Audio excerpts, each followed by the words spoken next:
우리에게 주신 하나님 말씀 함께 보도록 합니다. 신약성경 에베소서 4장 1절부터 6절까지입니다. 그러므로 주 안에서 갇힌 내가 너희를 권하노니 너희가 부르심을 받은 일에 합당하게 행하여 모든 겸손과 온유로 하고 오래 참음으로 사랑 가운데서 서로 용납하고 평안을 매는 줄로 성령이 하나 되게 하신 것을 힘써 지키라.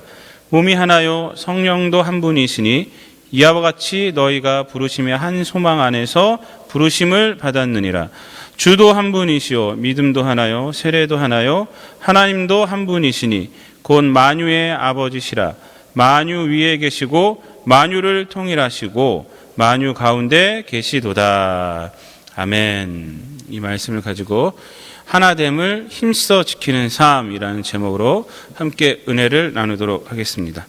이 에베소서는요, 크게 두 부분으로 나눌 수가 있습니다. 교리적인 부분, 그리고 이제 실천적인 부분, 이렇게 두 부분으로 나눌 수가 있습니다. 3장까지의 말씀이 바로 이 교리적인 부분이었어요. 그리고 4장부터 오늘 본문 말씀 지난주에 시작했죠. 이 4장부터가 바로 이 실천적인 말씀이에요. 그래서 6장에 가면은 부모에게 하는 말, 또 자녀에게 하는 말 이렇게도 나오고요. 또 때가 악하니까 조심해라 이런 실천적인 성도의 실천적인 삶에 대해서 말을 해주고 있습니다. 이 교리적인 부분에서는 우리가 다 보았지만은 예수 그리스도의 복음을 통해 얻은 구원, 그리고 그 위에 복음 위에 세워진 그 교회가 얼마나 영광스러운 것인가에 대해서 이렇게 설명을 한 것이 바로 이 3장까지입니다. 그리고 이 실천적인 부분에서는 크리스찬의 그 실제적인 삶에 대해서 이제 구체적으로 지금 말을 하고 있습니다. 우리가 여기서 알아야 할 것이 있습니다. 뭐냐면 믿음 생활은 복음에 대한 확실한 알미 있어야 되고, 그리고 실천이 동시에 있어야 한다는 것이에요. 교리적인 부분이 우리에게 확실하게 알게 있어야 돼요. 복음이 무엇인가? 하나님이 누구인가? 하나님이 우리에게 무엇을 해주셨는가? 하나님이 어떻게 역사하시는가? 예수 그리스도는 누구인가? 성령님은 무엇인가? 성령님이 나와 어떻게 동행하는가? 이런 것에 대해서 우리 확실하게 알고 있어야 된다는 것입니다. 동시에 그리고 그 삶 위에, 그 알 위에 우리들의 삶이 세워져야 한다는 거예요. 성경에 대한 바른 지식이 없으면요, 바른 믿음이 있을 수가 없습니다. 바른 믿음이 없으면 바른 그런 신앙생활도 있을 수가 없는 것입니다. 그래서 베드로후서 3장 18절에서는 뭐라고 말씀하고 있냐면, 오직 우리 구주 예수 그리스도의 은혜와 그를 아는 지식에서 자라가라 라고 마지막에 말을 하고 있어요. 그러나 알매서만 그친다면 그 지식은 아무것도 아닙니다. 알은 반드시 삶을 동반해야 돼요. 그것이 바로 바른 믿음이에요. 그래서 베드로는요, 지식에서 그리스도를 아는 지식에서, 그 지식을 강조하면서 또 강조하는 게 뭡니까? 지식에서 자라가라라는 거예요. 자라가라. 사실 바른 암 위에 기반한 삶은요, 더욱더 바른 알을 위해서 중요한 역할을 합니다. 왜냐하면 내가 갖고 있는 지식이 바른 지식인지 아닌지는요, 경험을 통해서 증명되는 것이기 때문에 그래요. 그러면 경험을 통해서 잘못 알고 있는 지식은 또 수정되어지는 것이고, 경험을 통해서 내가 알았던 지식은 더욱더 견고해지는 거예요. 견고해지는 거. 그러니까 우리들의 경험과 우리들의 삶은요, 내가 알고 있는 지식을 더욱더 견고하게 하는 그러한 역할을 한다는 것입니다. 믿음에서요, 삶이 없는 지식은요, 마치 무엇과 같으냐면 하버드 대학에 합격을 했어요. 하버드 대학 합격한 게 얼마나 좋습니까? 근데 합격하고 나서 그냥 그만인 거예요.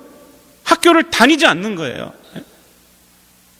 사람들한테 합격증만 보여주는 거랑 똑같은 거예요. 합격증만 계속 보여주는 거예요.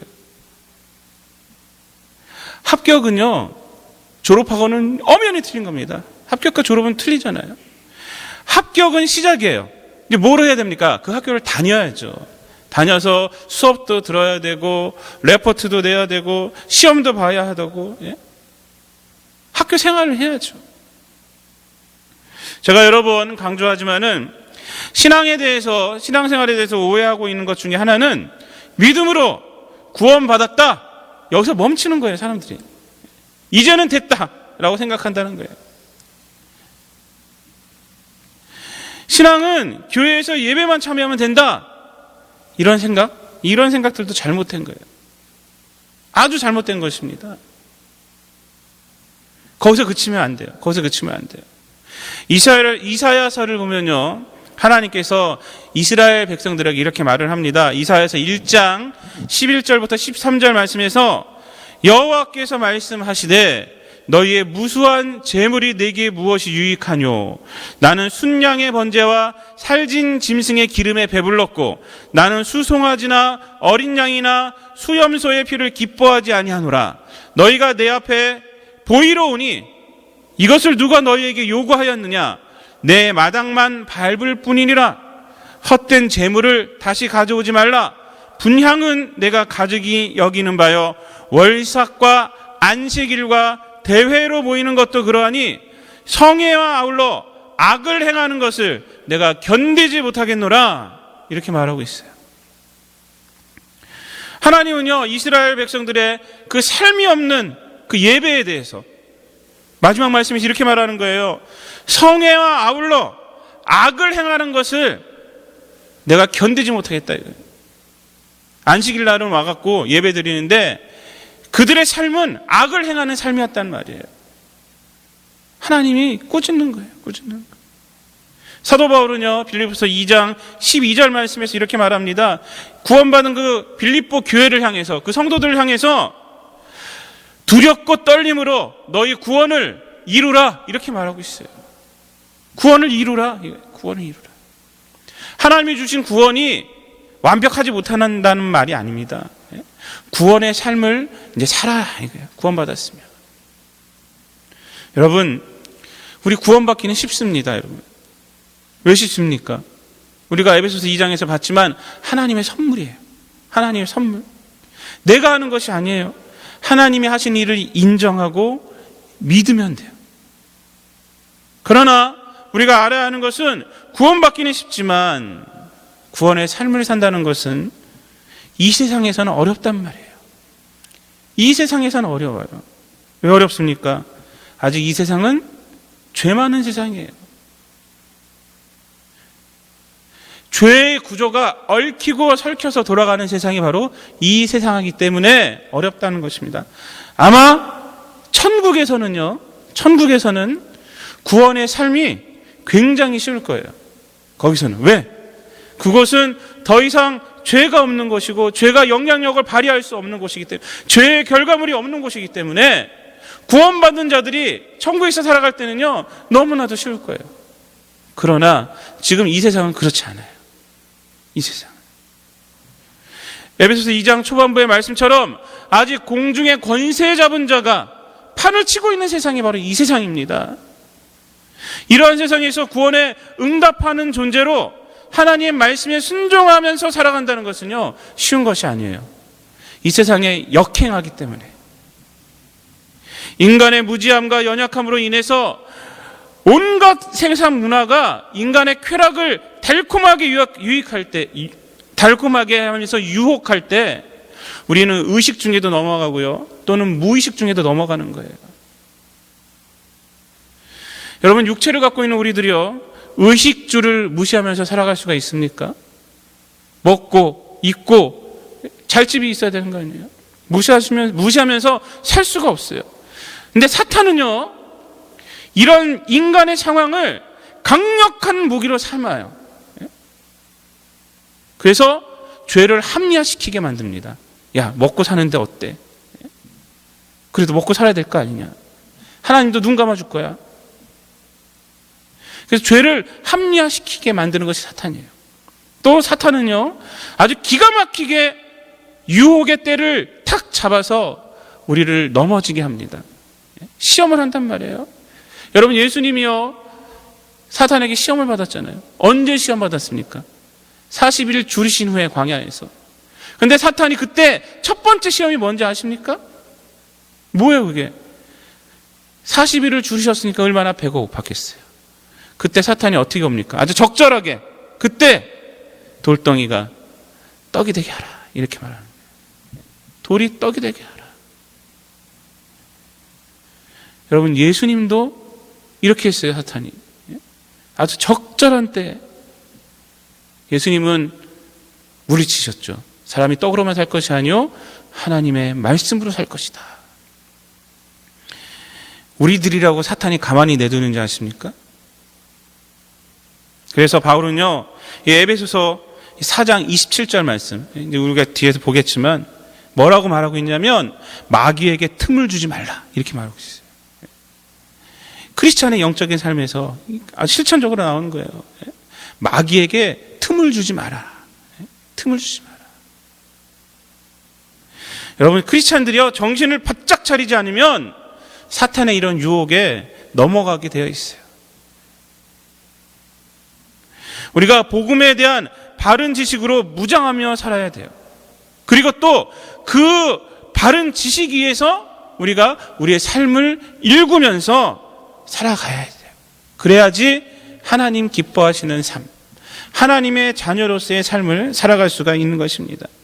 여러분, 착각하지 마시기 바랍니다. 천국은요, 이 땅에서 천국의 삶을 살기에 노력했던 자들에게나 기쁜 거예요. 편한 거예요. 그것이. 이 땅에서는 자기 마음대로 살아가다가 한번 천국 탁 가보세요. 그러면요, 견딜 수가 없을 거예요. 거기는 편하지가 않아. 편하지가 않아. 그러기에 사도 바울은요, 복음에 대한 설명, 교회에 대한 설명, 복음이 얼마나 영광스러운 것인가, 구원이 얼마나 좋은 것인가, 위대한 것인가를 1장부터 3장까지 마친 후에 오늘 말씀부터는 이제 구원의 삶, 그 바른 지식 위에서 살아가는, 어떻게 살아갈 것인가에 대해서 지금 말씀을 하고 있는 겁니다. 그런데 바울은요, 구원의 삶에 대해서 말하면서 오늘 본문을 통해서 강조하는 것이 있습니다. 처음으로 강조하는 게 뭐냐면 성령께서 하나 되게 하신 것을 지키라라고 아주 그 하나됨에 대해서 얼마나 강조하고 있는지 몰라요. 실천적인 삶에서 하나됨을 지키는 것이 얼마나 소중하면요, 앞에다가 탁 먼저 말하겠어요. 이러한 삶을 살아라 라고 말하기 전에 성령께서 하나 되게 한 것을 힘써 지켜라 라고 오늘 말하고 있습니다. 본문 말씀 보겠습니다. 본문 말씀에 보면요, 4장 1절에서 너희 부르심을 받은 일에 합당하게 행하여 라고 말합니다. 이 행하여는 어디에 결론이 맺어집니까? 3절 말씀에 맺어집니다. 합당하게 행하여 성령이 하나 되게 하신 것을 힘써 지키라. 성령이 하나 된 걸 힘써 지키라. 부르심에 합당하게 행하여, 그 다음에 겸손과 온유와 오래 참음과 사랑 가운데서 용납하고 평안에 매는 줄로 성령이 되게 하신 것을 힘써 지켜라. 이렇게 말하고 있어요. 하나 되면. 그러면서 또 4절부터 6절까지 우리가 읽은 이 본문에서는 뭐라고 말합니까? 그 하나됨의 중요성에 대해서 몸도 하나고 성령도 하나고 우리 소망도 하나고 주도 하나고 믿음도 하나고 세례도 하나고 하나님도 한 분이다 라고 아주 열거하고 있습니다. 하나됨의 중요성에 대해서 7가지를 열거하면서 설명하고 있는 거예요. 여러분, 지난주에 제가 성령께서 하나 되게 하신 것, 이것을 뭐라고 말했습니까? 제가 바로 교회라고 그랬어요. 이 말씀은 교회 중심으로 살아가는 것이 중요하다라는 말씀이라고 했습니다. 하나 되게 하신 것, 성령께서 하나 되게 하신 것을 힘써 지킨다는 것이 기독교인의 삶에, 실천적인 삶에 얼마나 중요하면 지금 바울 사도가 이렇게 강조하면서 7가지를 들면서 또 이것도 하나지 않느냐 하면서 이렇게 강조하면서 말씀하고 있겠습니까? 왜 그럴까요? 왜? 그것은 성령께서 하나 되게 하신 것은 교회는 기독교인의 삶에 있어서 중심을 잡아주는 축의 역할을 하기 때문에 그래요. 교회가. 구원받은 백성이요, 이 땅에서 구원받은 자로 살아가기 위해서 힘을 주는 곳이 어디냐? 바로 이 교회라는 것입니다. 바른 가르침을 주는 것이 어디냐? 바로 이 교회라는 것입니다. 우리가 힘들 때 위로받는 것이 어디냐? 바로 이 교회라는 것이에요. 성령께서 하나 되게 하신 것, 바로 이곳이 크리스찬의 실천적인 삶을 위해서 전초적인 기지란 말이에요. 기지. 여러분, 어떤 단체나 하는 말이 있습니다. 하나가 되자, 이런 거예요. 하나가 되자. 마음이 하나가 돼야 무슨 일을 할 때 추진력이 있지 않느냐. 이러이러한 계획했는데 이것을 위해서 우리가 하나가 되지 않겠느냐. 그러나 지금 바울이 하는 말은요, 그러한 무엇을 갖다가 하기 위해서 힘을 만들기 위해서 하는 말이 아닙니다. 오히려 그 반대예요. 하나됨을 힘써 지키려고 강조하는 이유는 바로 이 성령께서 하나 되게 하신 것을 통해서 기독교인이 세상 속에서 바르게 살 수 있기 때문에 그래요.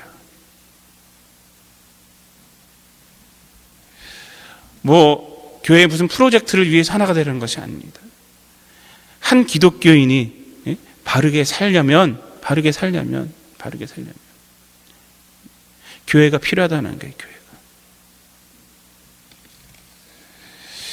이것은 마치 여러분 자전거 다 타시죠?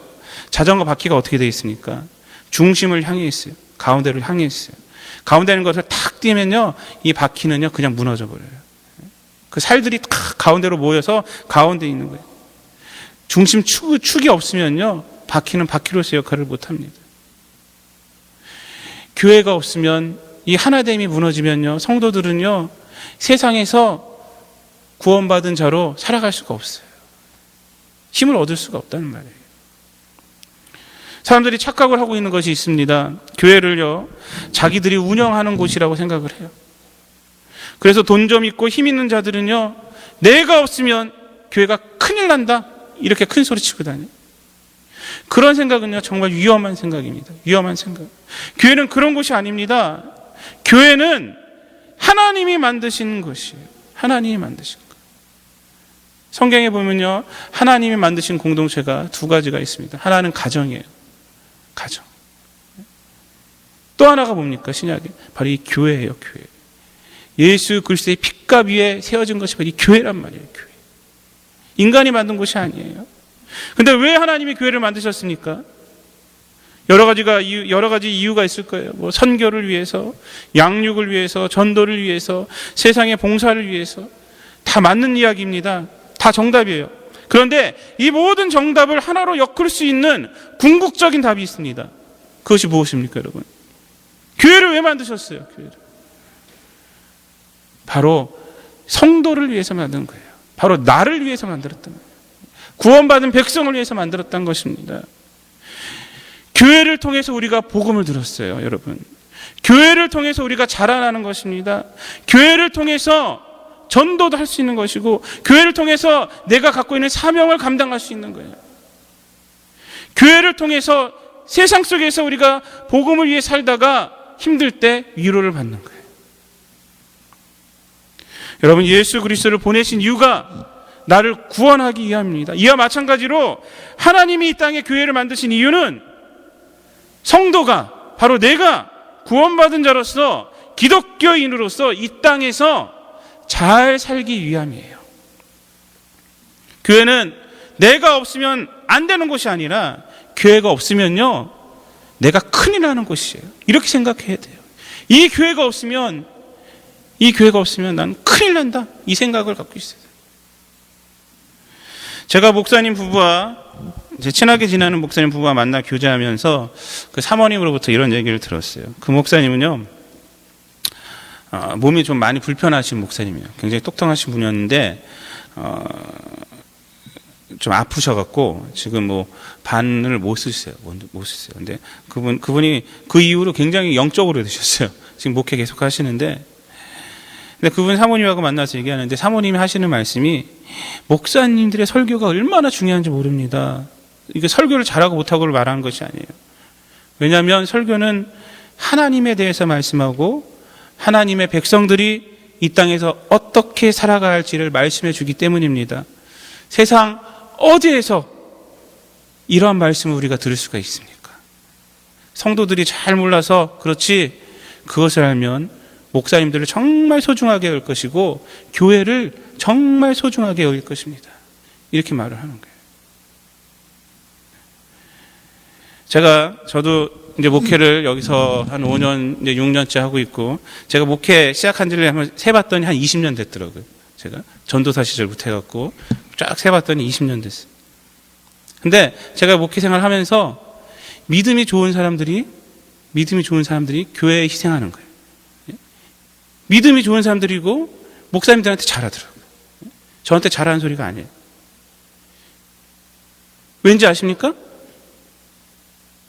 하나님 말씀을 전하는 자이기 때문에, 하나님 말씀을 들을 수 있는 곳이기 때문에, 그거예요, 그거. 다른 이유는 없는 거예요. 여러분, 교회는요, 성도들의 삶을 바르게 하는 가르침이 있는 곳입니다. 교회는 성도들의 삶에 지쳤을 때 힘을 얻는 곳입니다.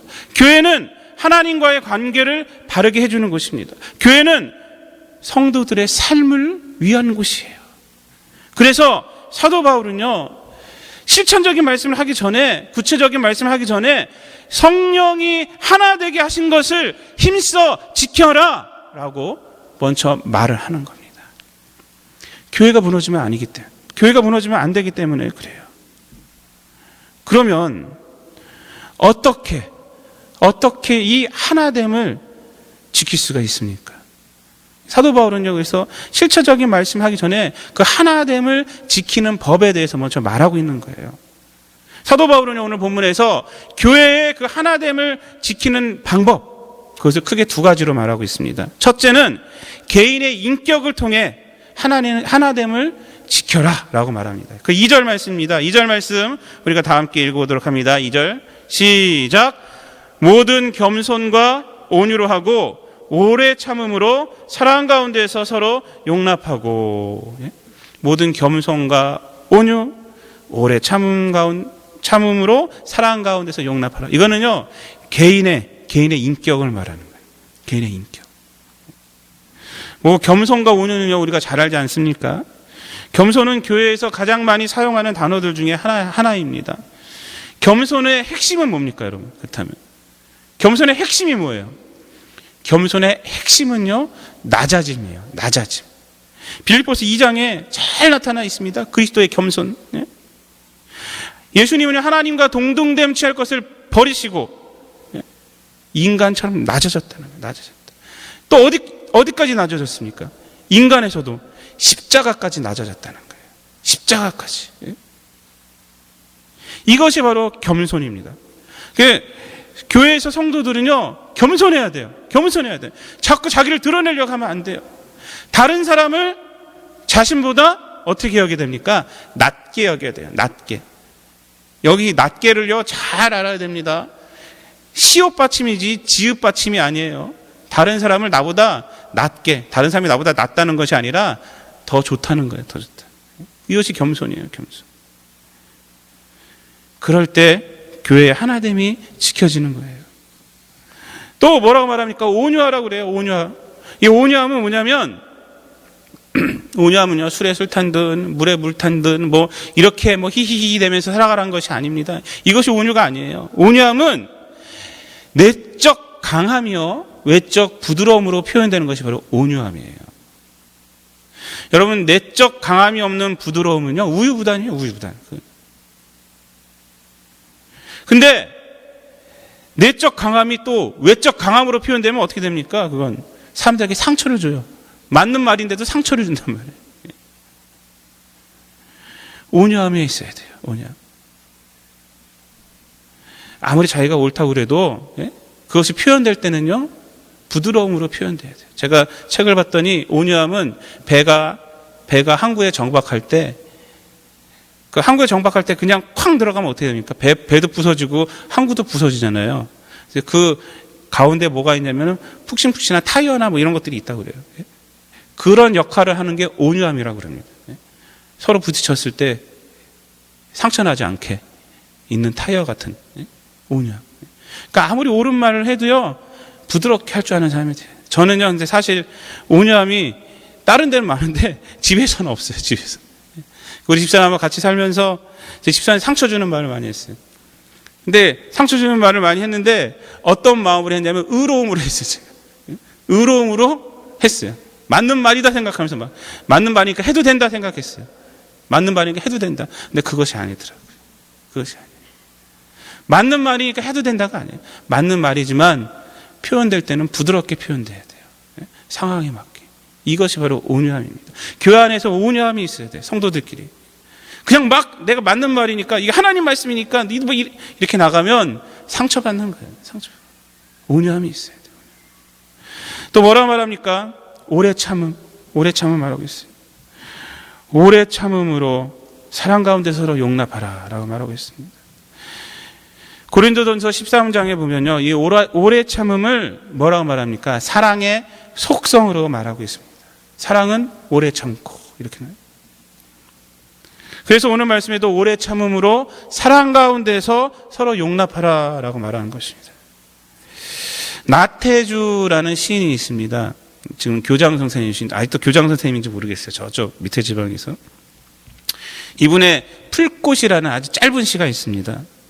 이런 시입니다. 자세히 보아야 예쁘다.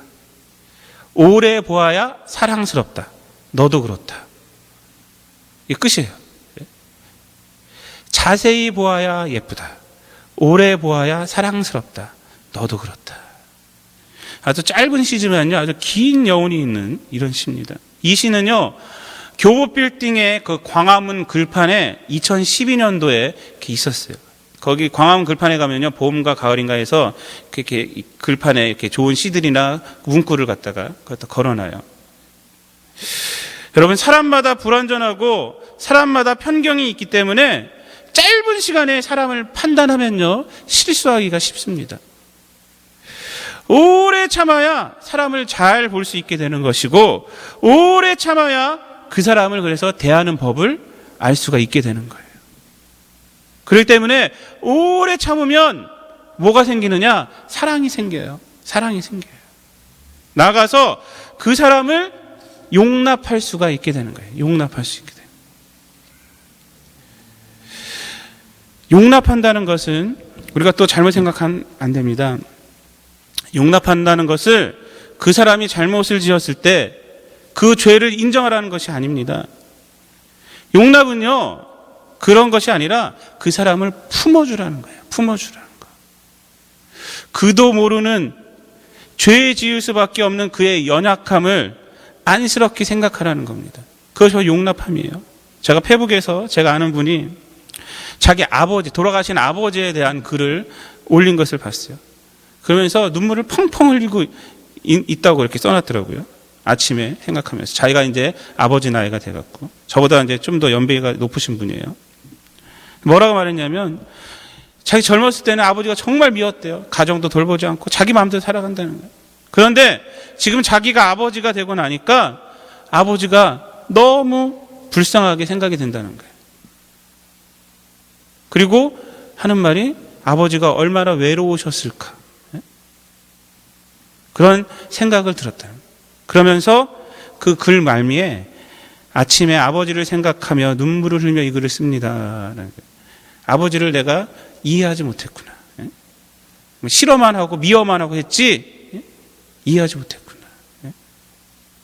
이게 용납이에요. 이제서야 이제 용납한다는 거예요.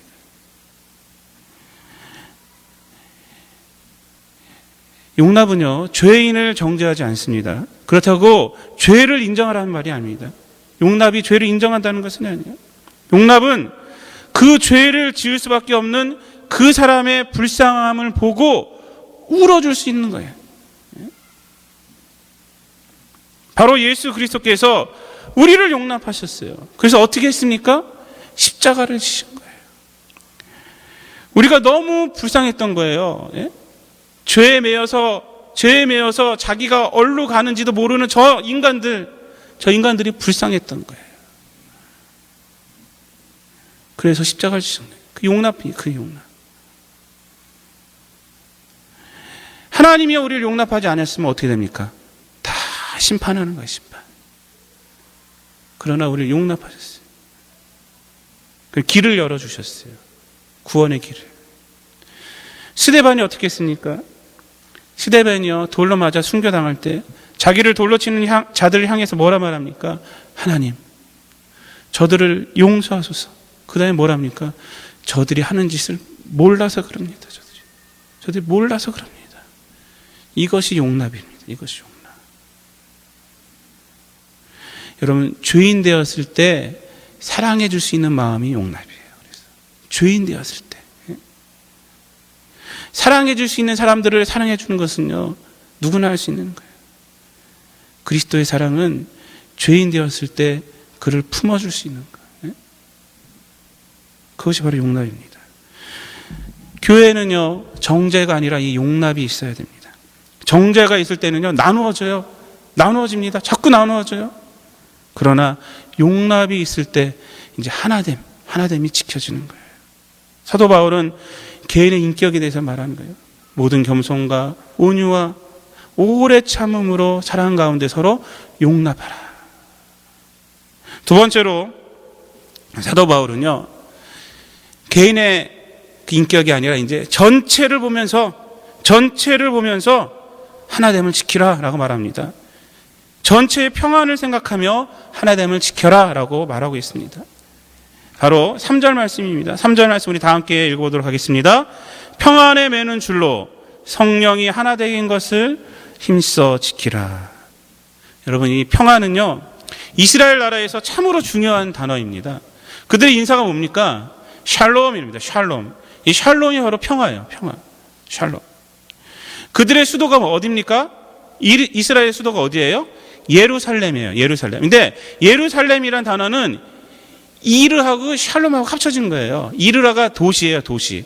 샬롬이 평화잖아요. 그래서 예루살렘의 뜻은 뭐냐면 평화의 도시예요. 평화의 도시. 이것이 바로 예루살렘이에요. 예루살렘. 이스라엘 나라에서 이 평화는요, 굉장히 중요한 거예요. 평안에 매는 줄로 이것은요, 평안이라는 줄로 이렇게 해석해도 돼요. 평안에 매는 줄, 평안이라는 매는 줄로 이렇게 동격으로 해석하시면 돼요. 영어로 보면 오브라고 되어 있는데 거기를 그 동격이라고 보시면 돼요. 평안과 매는 줄이 하나로, 지금 하나 같은 뜻이라는 것이죠. 여러분, 이 줄은요, 개개인을 하나로 묶어서 큰 하나로 만드는 역할이에요. 개개인들을 다 묶어서 큰 하나로 만드는 역할을 합니다. 그러므로 이 평안에 매는 줄이 의미하는 것은 전체의 평화를 늘 생각하라는 거예요. 원래 이 샬롬은요, 개인의 평화만 의미하는 것이 아니에요. 전체의 평화, 이스라엘 전체의 평화를 말하는 거예요. 그러니까 평안에 매는 줄이 의미하는 것은요, 전체의 평화를 생각하며, 전체의 평화, 이 교회의 평화를 생각하라. 그러니까 교회의 평화, 세계의 모든 교회의 평화를 생각하라는 거예요. 개교회만 생각하지 말고 전체의 교회를 생각하라는 거예요. 여러분, 각 개인만을 생각할 때는요, 분열이 일어나게 됩니다. 각 개인만 생각하면서 뭉친다 해도요, 그것은 자기들의 이익을 위해서 뭉치는 거예요. 그거는. 삼국지를 보면요, 제가 요즘 고형 만화 삼국지를 지금 재밌게 보고 있어요. 제가 그 10권짜리인가 굉장히 길어요. 근데 보고 있는데 삼국지를 보니까 동탁이 이제 그 중국을 다스릴 때 동탁이 하도 폭군으로 정치를 하니까 이제 많은 영웅들이 이제 연합을 합니다. 뭐 조조도 하고 뭐 원소도 하고 막 쭉 연합을 해요. 근데 그때 이 동탁의 책사가 있어요. 책사가 이름이 이유인가 그래요. 나 이름을 잘 모르겠는데 지금 까먹었는데 이유인가 그래요. 하여튼 동탁의 책사가 동탁에게 이렇게 말하면, 동탁이 무서워하니까 동탁에게 뭐라고 이렇게 지혜롭게 말을 해주냐면, 수도를 장안으로 옮기십시오 그래요. 그러면 저들의 연합이 깨질 것입니다. 이렇게 말을 합니다. 그러니까 동탁이 의아하게 생각합니다. 왜 그러느냐 그랬더니 이 책사가 하는 말이 저들도 실은 자기가 세상을 다스릴 욕심으로 연합했기 때문에 수도를 옮겨버리면 저들은 그 연합이 깨질 거라는 거예요. 근데 결국 그때 그래서 동탁이요 그 책사의 말을 듣고 수도를 장안으로 옮깁니다. 근데 진짜로 연합이 다 깨져버렸어요. 할 일 없는 사람들은 막 가고 자기들끼리 막 싸우고. 왜냐? 자기들의 이익을 위해서 뭉쳐진 집단이기 때문에 그래요. 그 안에서 배반이 일어나고 또 연합이 또 일어나고 또 배반이 일어나고 그러는 거예요. 각 개인만을 생각할 때는요 분열이 일어나게 돼요. 분열. 여러분 전체를 위한 나라는 생각과 나를 위한 전체라는 생각은요 큰 차이가 있는 것입니다. 여러분 신앙인들의 삶도 그렇습니다. 하나님 나라 속에 내가 있다라는 생각과 나를 위해서 하나님 나라가 있다라고 살아가는 것은요 그 삶에 큰 차이가 일어나게 됩니다. 본문에 평안에 매는 줄로 성령이 하나 된 것을 힘써 지키라는 말씀이 의미하는 것은 성도는 교회 전체의 이 샬롬을 생각하며 살아야 한다는 거예요. 교회 전체의 샬롬. 나만 복 받고 살아라. 교회 나와서 나만 복 받으면 되지. 이것이 아니라 내 옆에 있는 사람도 복 받아야 되고 또 나아가서 우리가 품어야 할 저 이웃도 복 받아야 한다. 이러한 전체의 샬롬을 생각하면서 살아라는 것입니다. 사실 우리가 생각해 보면요 혼자만의 평화는요 있을 수가 없어요. 사실은 인간의 욕심이 있겠다 싶은 거죠. 혼자만의 평화는요 있을 수가 없어요. 평화는 전체의 문제예요. 전체의 문제. 여러분 생각해 보시기 바랍니다. 내 주변에 다 굶어 죽는데 나 혼자 배부르게 먹는다고 그것이 평안입니까? 우리 주변이 다 굶어 죽어요. 근데 나 혼자 여기서 배부르게 먹으면 그것이 평안입니까? 여러분 서구 사회가 너무 개인주의적이다라는 말을 합니다. 그러나 그들이 개인주의적으로 살 수 있는 것도 사실은 이 국가가 있기 때문에 그래요. 캐나다 국가가 있기 때문에, 미국이라는 국가가 있기 때문에 그래요. 국가의 평화가 없는 개개인의 국민의 행복은 있을 수가 없어요. 여러분 치안이 불안하면요 어떻게 되는지 아십니까? 돈을 많이 벌어서 어디다 씁니까? 사설 경비를 위해서 쓰는 거예요. 공교육이 무너지면 어떻게 됩니까? 사교육을 위해서 돈을 쓴다니까요. 평화가 없어요. 평화가. 전체의 평화 없는 개인의 평화는 없는 거예요. 그래서 전체의 평화는요 개인의 평화를 위해서도 기본적으로 필요한 거예요. 그래서 평안이라는 매는 줄로 성령이 하나 되긴 것을 힘써 지키라는 말씀은 교회의 하나됨을 지킨다는 것은 나에게 관심을 갖는 것만큼 이웃의 삶에도 관심을 가질 때 가능함을 우리에게 말해주는 거예요. 전체를 생각하며 살아가라는 것입니다. 우리나라 최초 동양인 아이비리그 대학, 그 다트머스 대학이라고 있습니다. 그 대학의 총장이 된 사람이 있어요. 동양인 최초고 우리나라 최초고 뭐 많죠. 하여튼 다트머스 대학 유색인 총장. 그리고 현재는 세계 은행 총재. 누군지 아시죠, 여러분들? 김용이에요. 김용 씨. 김용 씨의 어머니가요. 김용 씨를 어떻게 교육했는지 아십니까, 여러분? 김용 씨의 어머니가 그 신학도 전공하고 그리고 또 하나 또 전공하셨어요. 2개를 전공하셨는데 아들을 교육하면서 항상 했던 질문이 마음의 사고를 넓혀라. 너는 누구냐? 세상이 어떻게 보이느냐? 세상에 무엇을 줄 수 있느냐? 누가 가장 위대한 사고를 하는 사람이냐? 어떤 사람이 되어야 하느냐? 이런 질문들을 했다 그래요. 계속. 그래서 이 김용 씨는요. 항상 세계를 생각하며 살았대요. 그리고 인류가 맞이하는 어려운 문제를 이 사람이 질병이라고 생각하고 의학을 전공한 거예요. 하버드 대학 들어가서 의학을 전공한 거예요. 그러면서 부전공으로 또 뭐 했냐면 사람에 대한 이해를 갖고 싶어서 인류학을 부전공을 했어요. 의학과 인류학을 공부하고 나서 지금 현재는 세계은행 총재가 돼서 지금 전 세계의 문제를 자기 일인 양 다 보면서 지금 일을 하고 있는 것입니다. 그는요, 후학들에게 세계의 문제가 바로 너희의 문제다, 이렇게 가르친다고 그래요. 세계의 문제가 바로 너의 문제다. 그리고 자신의 아이들에게도 세계의 문제에 대해 고민하고 해결책을 찾는데 기여하려는 마음을 가져야 한다라고 가르친다고 합니다. 우리는요, 너무 개인의 평안만을 생각합니다. 개인만 행복하면 된다고 생각합니다. 개인의 성공만을 위해서 신앙생활을 합니다. 그러나 혼자만의 평안은요, 평안이 아니라 그건 죄입니다. 죄. 여러분, 성령이 하나 되게 하신 것을 지키는 삶은요, 이웃을 생각하며 그들에게 관심을 가짐으로 그들을 돌보는 것으로 되어지는 것입니다. 평안에 매는 줄로 성령이 하나 되긴 것을 힘써 지키시는 성도님들이 되시기를 바랍니다. 결론적으로 말씀을 드리겠습니다. 성령이 하나 되게 하신 것을 지키는 삶이 우리 기독교인의 삶입니다.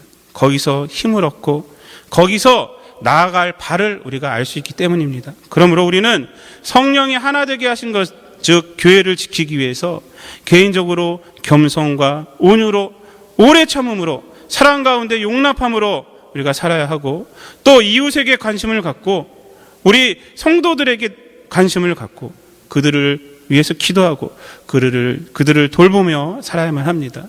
이러한 삶을 통해 교회의 하나됨을 힘써 지키는 성도님들, 그런 성도님들이 되시기를 우리 주님 예수 그리스도의 이름으로 축복을 드립니다.